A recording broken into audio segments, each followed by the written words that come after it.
Oh, kubaw, kubaw, kubaw, kubaw. Dito, dito, kubaw, kubaw. Dito kayo, kubaw kayo dito, dito, kubaw. Oy, kubaw, kubaw, kubaw. Oy. Miss, yung wallet mo, nahulog. Miss, yung wallet mo nahulog.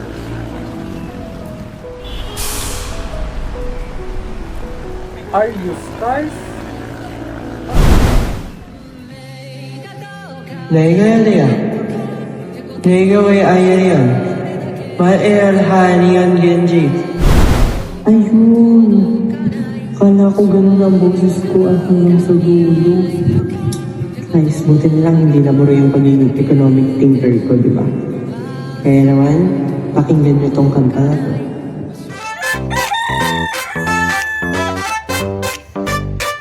Sa bawat piso, may kwento ng pagpili. Sa simpleng desisyon, ekonomiya ay nabubuo lagi. Sa palengke ng Maynila, maagang nagtitinda. Presyo ng bilihin ay pabago-bago pa. Kapag mataas ang demand, tumataas ang halaga. Kapag sobrang supply, bumababa rin pala.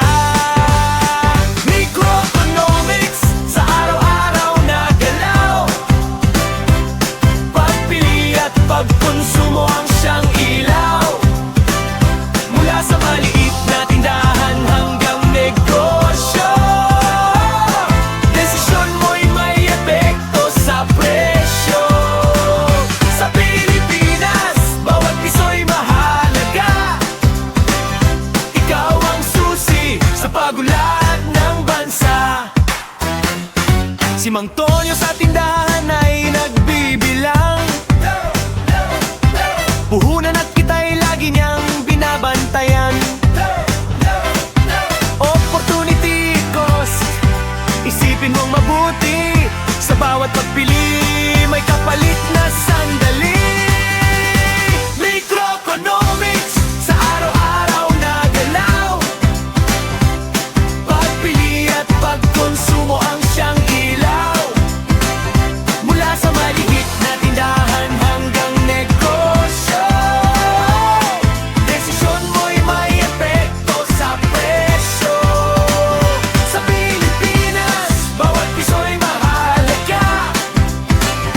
Ikaw ang susi sa pag-unlad ng bansa.